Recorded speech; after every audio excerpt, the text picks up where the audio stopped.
Dan dengan mengucap Bismillahirrahmanirrahim, hari ini saya nyatakan dimulai groundbreaking pembangunan smelter PT Freeport Indonesia di kawasan KEK Gresik, Provinsi Jawa Timur.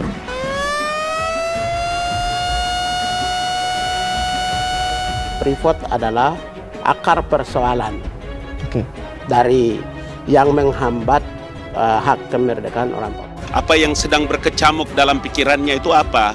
Tentang Indonesia dan Papua. Apa yang sedang dia pikirkan itu loh. Sebagai anak Papua, anak Fak-Fak, saya keberatan dengan pernyataan seperti itu.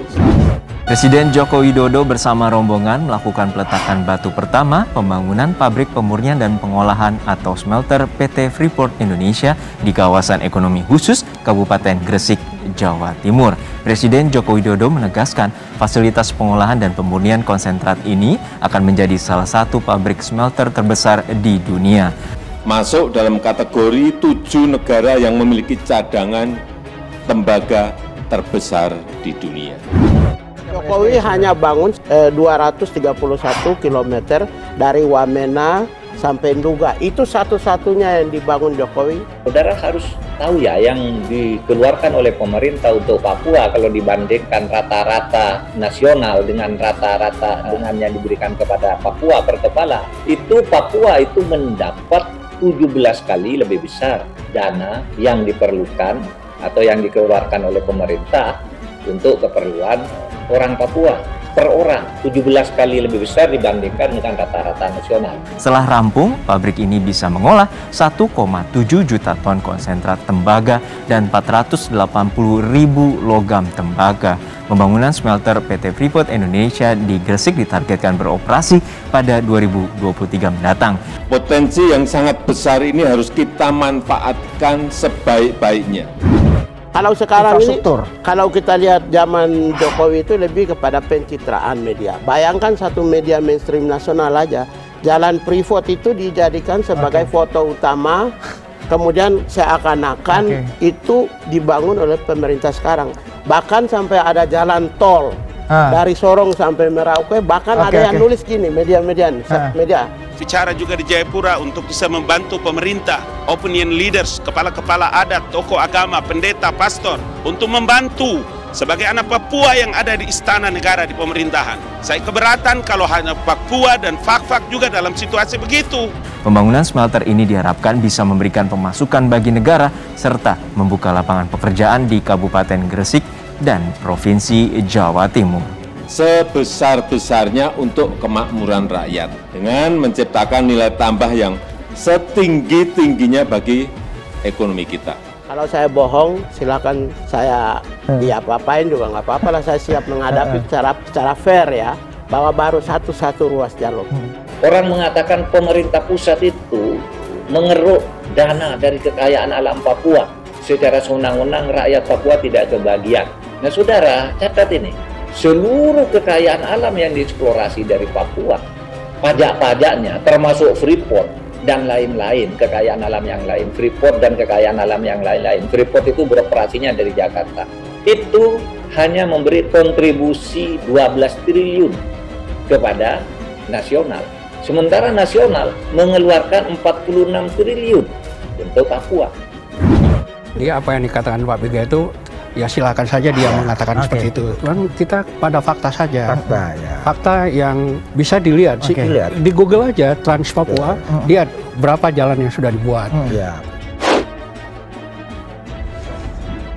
Jangan percaya orang Jawa Tengah, Jokowi dan Ganjar. Mereka membunuh rakyat Papua, injak-injak harga diri dengan kata rendahan, rasis, monyet, dan sampah. Dari awal kan saya bilang, Republik Indonesia sebesar ini bukan republik kalau tidak ada Papua. Begitu juga Papua dengan Republik Indonesia. Itu kan di provinsi, salah satu provinsi di Republik Indonesia ini. Kenapa narasi dan diksinya seperti itu? Saya membela rakyat Papua dari ketidakadilan. Saya masuk penjara 50 tahun demi rakyat Papua. Tidak sebanding dengan penderitaan yang mereka alami. Oleh karena itu, ya Anda tahu saya pemimpin Papua. Saya berada di sini, di tanah Papua. Mari kita menyingsingkan lengan bersama karena Papua adalah Indonesia.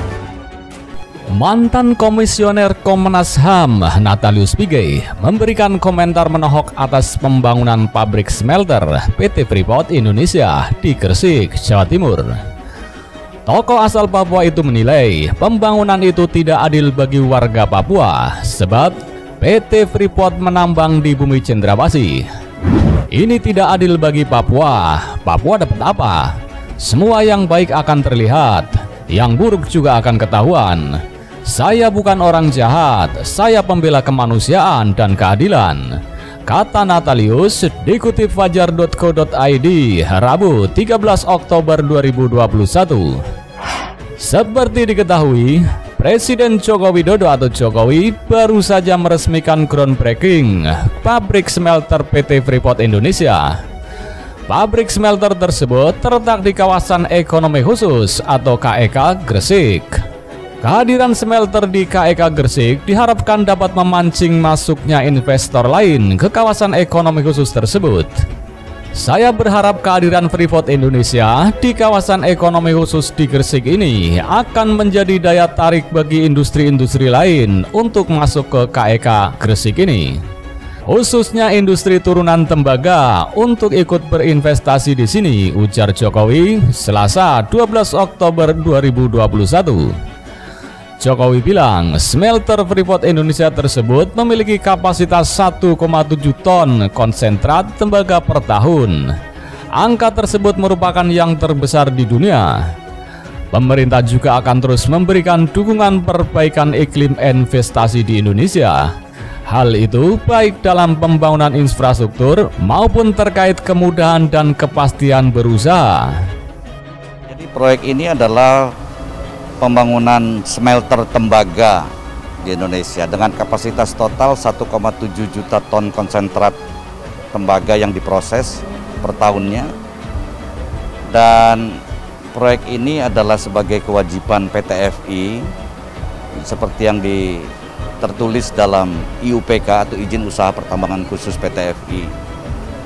Dan proyek ini juga akan menghasilkan tembaga sekitar 550.000 ton katoda tembaga.